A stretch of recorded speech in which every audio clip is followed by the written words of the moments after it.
Media fact-checker. Iran's closure threat and disruption of the Strait of Hormuz during US-Israel war. All source articles are linked in the description below. Here's what every outlet agrees on. The Strait of Hormuz is a 30-kilometer wide waterway connecting the Persian Gulf to the Arabian Sea, with its narrowest point at 3.2 kilometers wide between Iran and Oman. Iran's Revolutionary Guard, IRGC, announced in March 2024 that all navigating through the Strait of Hormuz is forbidden, effectively halting or severely restricting maritime traffic. Over 2,000 ships passed through the Strait of Hormuz in a 15-day period in early February 2024, but only 166 vessels did so in the same period in early March 2024. Iran has targeted vessels in at least 20 confirmed incidents since March 1, 2024, using drones, unmanned speedboats, and anti-ship missiles.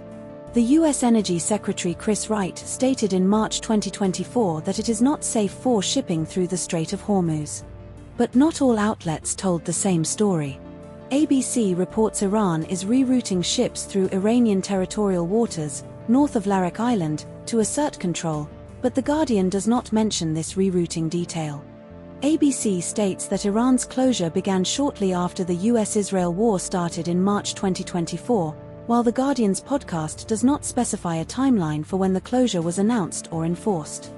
ABC cites a 20% global oil flow figure through the Strait of Hormuz, while The Guardian also uses this figure but does not attribute it to a specific source or study. This story was covered by ABC News and The Guardian. Subscribe to Media Fact Checker for daily Australian news analysis. Media Fact Checker. US military spending and human cost of Iran strikes in early 2026. All source articles are linked in the description below. Here's what every outlet agrees on. $11.3 billion spent by the US on the first 6 days of the Iran war, 28th to 5th of February-March 2026, according to Pentagon reports to lawmakers, Articles 1, 2, 3, 4.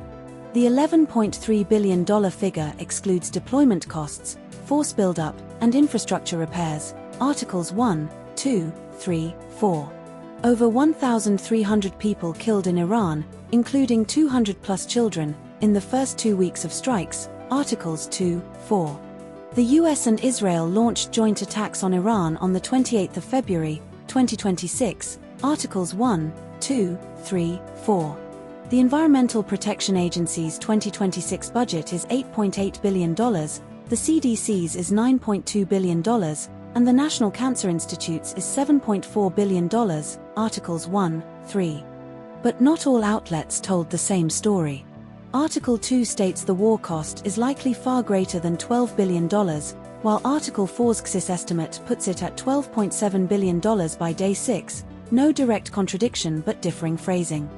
Article 1 and 3 cite the Pentagon's $11.3 billion figure as excluding deployment costs, but Article 4 clarifies this was limited to munitions only, not explicitly contradicting but adding nuance. Article 2 claims the war cost is probably an underestimate, Hassett's CBS statement, while Article 4's suggests the $11.3 billion was already an incomplete figure, no direct contradiction but differing interpretations. This story was covered by The Guardian. Subscribe to Media Fact Checker for daily Australian news analysis. Media Fact Checker. US-led Middle East conflict escalates with attacks on energy infrastructure and calls for Strait of Hormuz security. All source articles are linked in the description below. Here's what every outlet agrees on. European leaders, UK, France, Germany, Italy, Netherlands, and Japan issued a joint statement condemning Iran for attacks on commercial shipping vessels and civilian energy facilities, including the Strait of Hormuz closure. Iran retaliated against an Israeli strike on its South Pars natural gas field by attacking a major Qatari LNG facility, Ras Laffan, in Qatar, UAE, and Saudi Arabia, causing 17% of Qatar's LNG export capacity to be eliminated, valued at $20 billion, 28 billion Australian dollars. Brent crude oil price briefly rose above $119 per barrel on Thursday due to escalating tensions. Japanese Prime Minister Sanai Takaichi met US President Donald Trump at the White House, offering Japan's readiness to coordinate efforts to stabilize the Middle East and secure the Strait of Hormuz. Iran's foreign minister, Said Abbas Araghchi, vowed retaliation with zero restraint if civilian infrastructure was struck again. But not all outlets told the same story. Trump claims he told Israeli PM Netanyahu not to strike Iran's South Pars gas field again, but U.S. media reports indicate Washington was aware of and supported the Israeli attack in advance. No contradictions found between the two sources for consensus facts. This story was covered by Sydney Morning Herald and The Age. Subscribe to Media Fact Checker for daily Australian news analysis. Media Fact Checker. 2026 Six Nations Rugby Tournament Analysis and Player Selections. All source articles are linked in the description below. Here's what every outlet agrees on. Louis Bielbayari scored a record 9 tries in a single Six Nations season, including 4 against England, and became the first player to score in every game in successive championships, 2026 and 2025. Thomas Ramos scored the decisive final winning penalty for France against England in Paris, marking his 4th successive Six Nations point-scoring title and placing him atop France's all-time points list. Rhys Carr scored a try in 3 successive Test matches for Wales, becoming only the 6th prop in history to do so, and was Wales's leading point scorer in the 2026 Six Nations. Tommaso Menoncello scored a solo try in Italy's historic win over England and was praised for his speed, strength, and vision, earning him a place in the best 15. Stuart McCloskey was named Ireland's midfield revelation, dominating England with high work rate and defensive impact, including a key turnover against Marcus Smith at Twickenham. But not all outlets told the same story. Article 1 ranks Louis Bielbayari at 11th in the best 15, while Article 2 repeatedly calls him the player of the tournament and the best in the competition. Article 1 describes Thomas Ramos as the first player to be the top point scorer in 4 successive championships, but Article 2 frames him as the rightful player of the tournament over Bielbayari without mentioning his 4-time achievement. Article 1 lists the France-England final as 48-46, while Article 2 does not specify the score but describes it as heartbreaking for Ireland and the right team won the title, if not the match. This story was covered by The Guardian. Subscribe to Media Fact Checker for daily Australian news analysis. Media Fact Checker. Utah woman convicted of murdering husband via fentanyl poisoning and related financial crimes. All source articles are linked in the description below. Here's what every outlet agrees on. Carrie Richins was convicted of aggravated murder for poisoning her husband Eric Richins with fentanyl in March 2022 in Park City, Utah. The lethal dose of fentanyl was slipped into a cocktail Eric Richins drank at their home outside Park City, Utah. Carrie Richins was $4.5 million, $6.4 million, in debt and falsely believed she would inherit Eric's estate worth over $4 million, $6.4 million, upon his death. Carrie Richins was also convicted of attempted murder, fentanyl-laced sandwich causing hives and blackout, and fraudulently claiming insurance benefits after his death. Sentencing was scheduled for May 13, the day Eric Richins would have turned 44. But not all outlets told the same story. The Guardian states Carrie Richins slipped *5 times the lethal dose of fentanyl, but SMH and Thege do not specify a multiple. SMH and Thege mention Carrie Richins' debt as $4.5 million, $6.4 million, while The Guardian only states $4.5 million without the converted amount. SMH and Thege report Carrie Richins' life insurance policies totaled about $2 million, but The Guardian does not mention this figure. This story was covered by The Guardian, Sydney Morning Herald and The Age. Subscribe to Media Fact Checker for daily Australian news analysis. Media Fact Checker. Kangaroo Island Council's proposed feral cat eradication policy and progress. All source articles are linked in the description below. Here's what every outlet agrees on. Kangaroo Island Council is considering a last cat policy to ban new pet cats from being introduced to the island. Mayor Michael Pengelly supports the last cat policy and stated it would not immediately remove existing pet cats from owners. Feral cats have predated over 50 native species on Kangaroo Island, including the Kangaroo Island Dunnart and Little Penguin colonies. The Dudley Peninsula project on Kangaroo Island has removed 2,800 feral cats, leaving around 150 remaining. The federal government provided $1.61 million in December 2023 to the feral cat eradication project on Kangaroo Island. But not all outlets told the same story. ABC states the council aims to eradicate feral cats by 2030, but News Kamau does not mention this specific timeline. ABC mentions the council's policy is not that far advanced and would be implemented in tandem with the state government, while News Kamau does not provide this level of detail on the policy's progress. ABC includes a quote from Mayor Penjali stating it could take 10, 20, 30 years for the ideal outcome, but News Kamau does not repeat this exact phrasing. This story was covered by ABC News and news.com.au. Subscribe to Media Fact Checker for daily Australian news analysis. Media Fact Checker. Australia's economic risks from US-Iran conflict and domestic policy fallout. All source articles are linked in the description below. Here's what every outlet agrees on. Barry Cassidy and Tony Barry discuss the fuel crisis in Australia linked to geopolitical tensions. The Reserve Bank of Australia, RBA, has raised the cash rate. Treasurer Jim Chalmers is described as opening the door for a potential recession. Liberal MP Andrew Hastie criticizes US President Trump's policies related to Iran. The Albanese government faces public blame for economic fallout from Trump's actions. But not all outlets told the same story.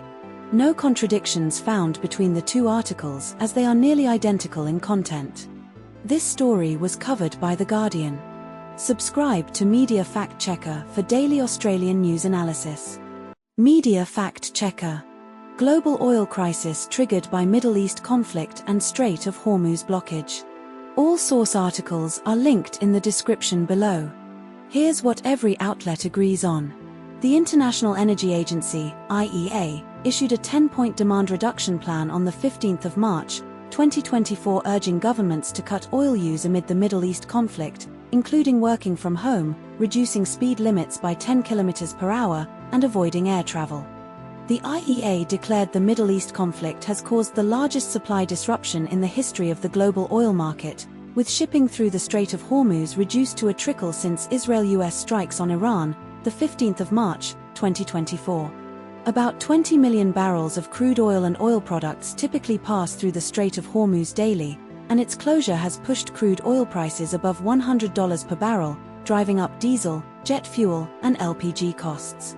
The IEA ordered the largest release of government oil reserves in its history, 400 million barrels, on the 13th of March, 2024 to offset the supply shock, with member countries agreeing to the drawdown. Australia's Federal Energy Minister Chris Bowen stated fuel rationing is not contemplated in the immediate future, and the government has not yet implemented the IEA's recommendations as mandatory measures. But not all outlets told the same story. The Guardian states that Australia's response has focused on supply-side measures, while News Kamau and Thij emphasise that Australia has not yet implemented the IEA's demand reduction recommendations as mandatory measures, implying a lack of proactive action.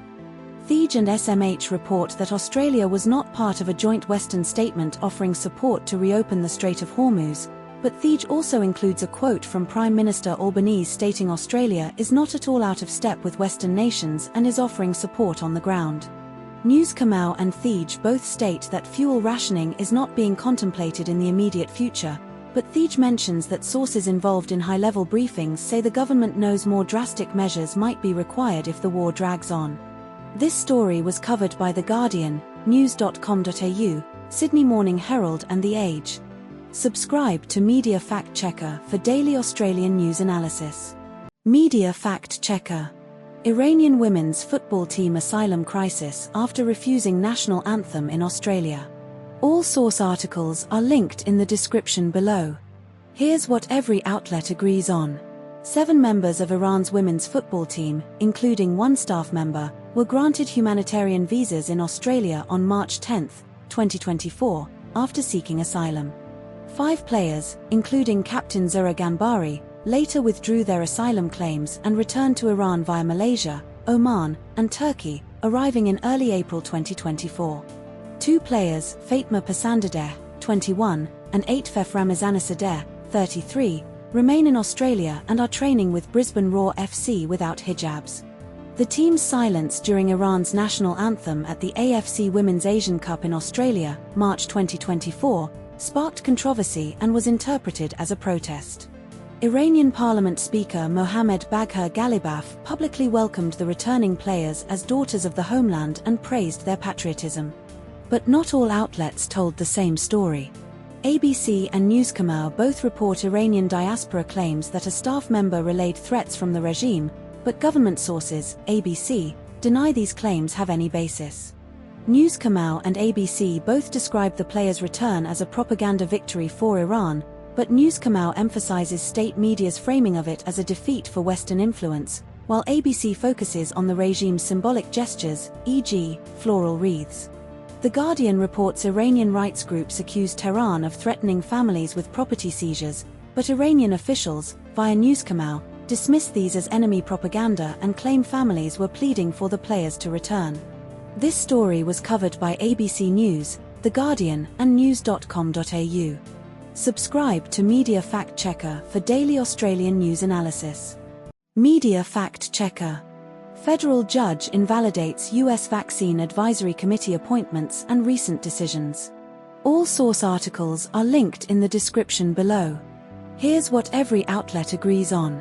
Federal Judge Brian E. Murphy invalidated the Advisory Committee on Immunization Practices, ACIP, membership and its decisions on Monday, ruling that 13 handpicked members, including those appointed by Robert F. Kennedy Jr., violated the Federal Advisory Committee Act, FACA. The judge stayed all votes taken by the ACIP since June 2023, including decisions to ban thimerosal from flu vaccines, end the MMR and chickenpox vaccine combination recommendation, and reverse the universal birth dose of the hepatitis B vaccine. The January 2024 changes to the U.S. childhood immunization schedule, affecting 1/3 of vaccines, were ruled arbitrary and capricious and blocked by the judge. The ACIP meeting scheduled for Thursday was postponed due to the membership invalidation, according to a U.S. Department of Health and Human Services, HHS, official. Robert F. Kennedy Jr. fired all 17 original ACIP members in June 2023 and replaced them with his own appointees, many of whom have expressed anti-vaccine views. But not all outlets told the same story. Article 1 claims the U.S. government plans to recreate a new ACIP committee to avoid a lengthy appeal, while Article 2 only mentions HHS expects the judge's decision to be overturned and does not confirm plans to recreate the committee.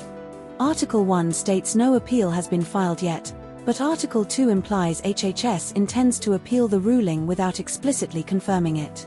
Article 1 reports former ACIP members, including Malone, initially believed the committee was being disbanded, while Article 2 does not address this internal confusion or Malone's backtracking. This story was covered by The Guardian. Subscribe to Media Fact Checker for daily Australian news analysis. Media Fact Checker. Amazon's Jury Duty TV hoax series and its second season, Company Retreat, featuring unsuspecting participants. All source articles are linked in the description below. Here's what every outlet agrees on. The first season of Jury Duty aired in 2023 on Freevee, Amazon, and featured Ronald Gladden as the unsuspecting participant. Gladden received a $100,000 prize and a 2-year deal with Amazon after the reveal of the hoax. Season 2, titled Company Retreat, aired in 2024 and starred Anthony Norman, a 25-year-old office temp from Nashville.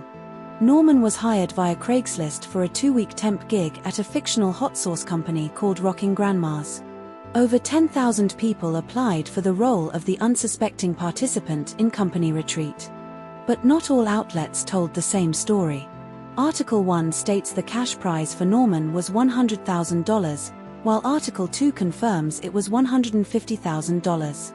Article 1 describes Norman's reaction to the absurdities as sheer boredom, while Article 2 does not mention this specific detail. Article 1 mentions a stomach-turning episode involving a used sex toy, but Article 2 does not reference this detail. This story was covered by The Guardian. Subscribe to Media Fact Checker for daily Australian news analysis. Media Fact Checker. Donald Trump criticizes Australia and allies for refusing to assist in Iran war and Strait of Hormuz blockade. All source articles are linked in the description below. Here's what every outlet agrees on. Donald Trump publicly stated on social media that the US no longer need or desire NATO countries' assistance in the Iran war, writing "We never did." Guardian, SMH, ABC, news.com.au, The Age, Guardian. Trump named Australia, Japan, South Korea, and NATO as countries that refused to participate in the US military operation against Iran. Guardian, SMH, ABC, news.com.au, The Age, Guardian. Australia's Transport Minister Catherine King confirmed Australia would not send a ship to the Strait of Hormuz. SMH, ABC, news.com.au, The Age, Guardian. The Strait of Hormuz has been effectively blocked by Iran since the US-Israel strikes on Iran in February, causing global oil supply disruptions and fuel price surges. Guardian, SMH, ABC, news.com.au, The Age. Australia's fuel prices surged, with one regional New South Wales retailer charging $3.39 per litre for both unleaded petrol and diesel. Guardian. But not all outlets told the same story. The Guardian, first article, reports Trump did not answer when asked what Australia had said no to, while other sources, SMH, ABC, news.com.au, state Australia explicitly ruled out sending ships to the Strait of Hormuz. The Guardian, first article, states Trump slammed Japan, Australia, and South Korea for saying they would not be sending warships to the Gulf earlier in the week, but SMH and ABC clarify Trump had not explicitly named Australia in his earlier requests. The Guardian, first article, reports Trump's comments came on Friday, while SMH and The Age state his remarks came on Tuesday, US time. This story was covered by ABC News, The Guardian, news.com.au, Sydney Morning Herald and The Age. Subscribe to Media Fact Checker for daily Australian news analysis. Media Fact Checker. Pauline Hanson's One Nation surge benefits Labour via electoral system flaws. All source articles are linked in the description below. Here's what every outlet agrees on. Pauline Hanson claims her movement is just the start after One Nation secured 20% of the vote in recent elections. Labour's primary vote remained stable at 39% despite the Conservative split. Liberal Party vote collapsed to 19% in the same election cycle. One Nation surged to 20% in metropolitan Adelaide, finishing fourth behind Labour, One Nation, and the Greens. One Nation's protest votes in outer suburbs and regional areas often flow to Labour due to preference flows. But not all outlets told the same story. No contradictions found between the two sources as they are nearly identical in content. This story was covered by Sydney Morning Herald and The Age. Subscribe to Media Fact Checker for daily Australian news analysis. Media Fact Checker. Sri Lanka and Asia's fuel crisis due to Iran-US-Israel war blocking Strait of Hormuz. All source articles are linked in the description below. Here's what every outlet agrees on.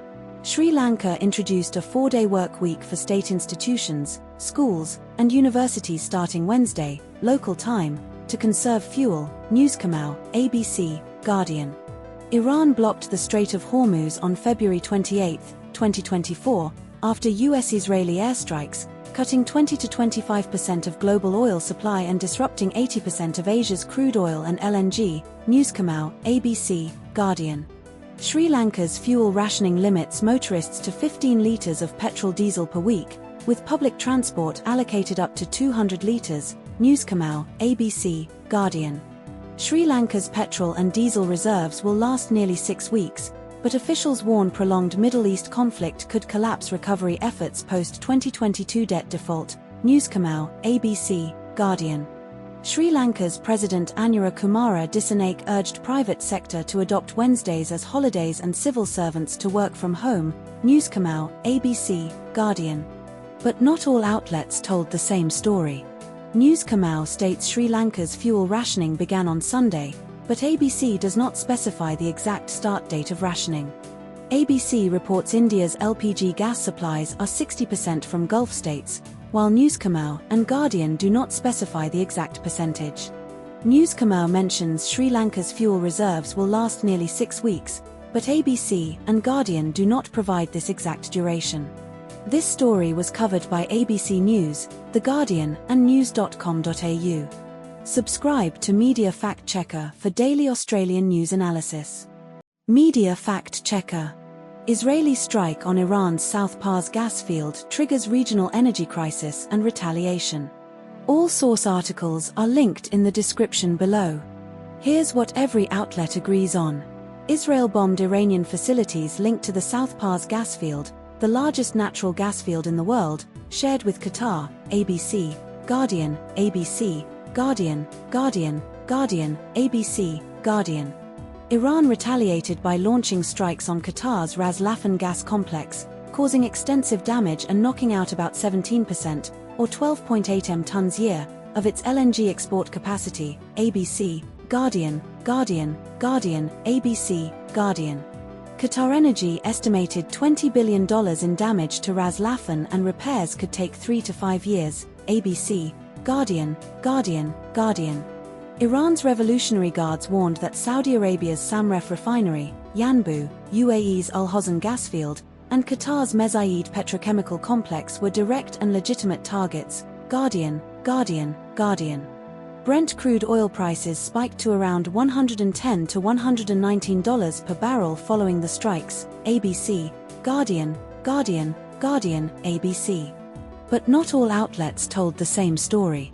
ABC and Guardian both report Trump claimed he knew nothing about the South Pars attack, but Israeli officials and Yoel Gazansky, from Tel Aviv's Institute of National Security Studies, stated the US was informed or even coordinated the attack.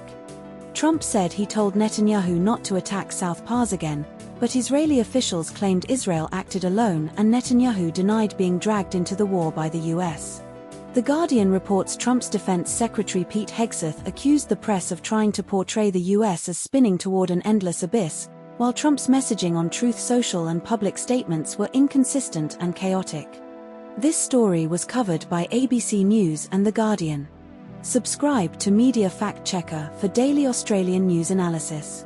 Media Fact Checker. Donald Trump's Pearl Harbor joke during a White House meeting with Japan's PM Sonai Takeichi. All source articles are linked in the description below. Here's what every outlet agrees on. Donald Trump joked about Japan's 1941 Pearl Harbor attack during a White House press conference on December 7, 2023, saying we didn't tell anybody about it because we wanted surprise. Who knows better about surprise than Japan? The Japanese Prime Minister Sonai Takeichi visibly reacted with discomfort, shifting in her seat and appearing visibly uneasy during Trump's comments. The Pearl Harbor attack killed 2,390 Americans and led to the US declaring war on Japan the next day, December 8, 1941. Trump previously made a similar quip about D-Day in June 2023 when meeting Germany's Chancellor Friedrich Merz, calling it not a pleasant day for you. Japan's constitution bans the use of force except for self-defense, limiting its military involvement in conflicts like the Iran War. But not all outlets told the same story. ABC reports Trump praised Takeichi as very popular, powerful woman and called her friends, while The Guardian does not mention this tone shift. The Guardian omits the $40 billion nuclear reactor and $33 billion gas investment announcements present in ABC and SMH. SMH states Trump's summit with Xi Jinping was postponed, but ABC does not mention this explicitly. This story was covered by ABC News, The Guardian, and Sydney Morning Herald. Subscribe to Media Fact Checker for daily Australian news analysis. Media Fact Checker. Federal judge blocks Pentagon's press access restrictions under Trump administration's policy. All source articles are linked in the description below. Here's what every outlet agrees on. A federal judge, Paul Friedman, blocked key portions of the Pentagon's press access policy introduced in October 2025, ruling it unconstitutional under the First Amendment. The policy prohibited journalists from soliciting unauthorized information from military personnel and revoked credentials of outlets refusing to sign the new policy. Of 56 news outlets in the Pentagon Press Association, only one agreed to sign the new policy, leading to the loss of passes for most major outlets including the New York Times, Washington Post, and Wall Street Journal. The Pentagon assembled a new press corps consisting of pro-Trump outlets and media personalities after the exodus of mainstream reporters. The Trump administration plans to pursue an immediate appeal against the judge's ruling. But not all outlets told the same story. The Guardian specifies the policy was introduced in October 2025 by Defense Secretary Pete Hegseth, while ABC does not mention this exact date in its headline or body text. The Guardian states the policy was partly subjective but claims the Pentagon argued credentialing decisions were neutral and objective, while ABC does not include this specific phrasing from the Pentagon's defense.